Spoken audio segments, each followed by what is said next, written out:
एक रात इलाके का मशहूर चोर दादा अपने साथियों के साथ नुक्कड़ के ढाबे पर बैठा था। मेज पर दारू की बोतल, नमकीन और ताश के पत्ते बिखरे पड़े थे।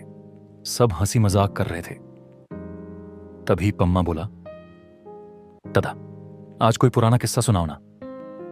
दादा ने सिगरेट का लंबा कश लिया, हल्का सा मुस्कुराया और बोला, ये बात तब की है जब मैं नया नया चोर बना था। सब चुप होकर सुनने लगे। दादा ने बताया, एक रात मैं चोरी करने एक बड़े घर में घुसा। अमावस्या की काली रात थी, चारों तरफ सन्नाटा था। जैसे ही मैं कमरे में पहुंचा, अचानक लाइट जल गई। सामने एक लंबा चौड़ा आदमी खड़ा था।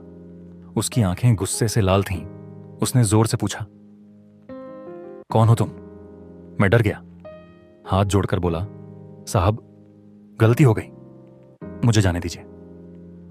लेकिन वो आदमी गुस्से में बोला, चोरी करने आया है तो चोरी करके ही जा। मैं हैरान रह गया। मुझे लगा शायद ये पागल है। मैंने फिर कहा, साहब, मुझे माफ कर दीजिए। तभी वो चिल्लाया, अगर कुछ चुराए बिना गया तो पुलिस को बुला दूंगा। डरते डरते मैंने कमरे में देखा। मेज पर एक सुनहरा लाइटर रखा था। मैंने धीरे से वो लाइटर उठाया और जेब में डाल लिया। जाते जाते मुझसे रहा नहीं गया। मैंने पूछा, साहब, लोग चोर को पकड़कर मारते हैं, पर आप मुझे चोरी करने क्यों कह रहे हैं? यह सुनकर उस आदमी की आंखें भर आईं।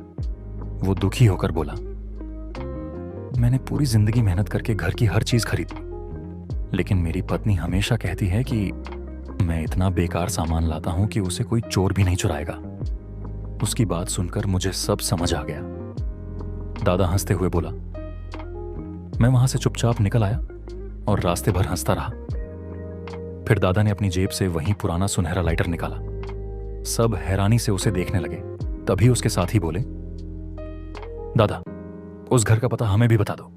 लेकिन दादा ने सिर हिलाकर कहा, हम चोर जरूर हैं, लेकिन हमारे भी कुछ उसूल होते हैं।